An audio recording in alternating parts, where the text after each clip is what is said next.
মা আজকে তো তুমি একটা স্পেশাল রান্না করেছো, তো সেই রান্নাটা তো তুমি দেখাবে। ওটা তোমার সিগনেচার ডিশ, তুমি বানিয়েছো। চলো আগে দেখিয়ে দাও কি কি আজকে রান্না করেছো। এই যে ভাত, এই যে ভাত করেছি, তুই তোর জন্য হালকা করে টক ডাল করেছি, আর টক ডালটা গলেনি, তুই খেতে পারিস না। আর তোর বাবার আর আমার তেতো দিয়ে, মটর ডাল উচ্ছে দিয়ে, নারকল দিয়ে, নারকল নারকল ছড়িয়ে দিয়ে, এটা আমাদের ওর বাবার আর আমার। আর এই যে থোড় দিয়ে, চিংড়ি মাছ দিয়ে, আলু দিয়ে পোস্ত, থোড় আলু চিংড়ি মাছের পোস্ত, আর হচ্ছে লাইলন টিকা মাছের সর্ষে বাটা দিয়ে হালকা করে ঝাল। আর এবার তোমার স্পেশাল রান্নাটা দেখাও।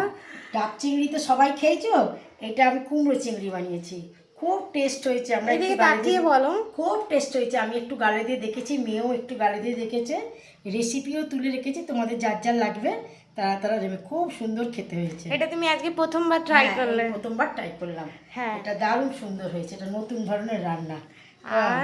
আর এই যে এটা পুরো গোটা কুমড়ো। গোটা কুমড়ো, আর এই যে শসা, পেঁয়াজ, লঙ্কা, লঙ্কা, লেবু, আর একটা মিষ্টি দই, একটা টক দই কাল পেতেছি। হ্যাঁ, আমার রান্না বান্না কথাবার্তা যদি ভালো লাগে তাহলে তোমরা একটা লাইক করে দিও, একটা সাবস্ক্রাইব করে দিও। নমস্কার।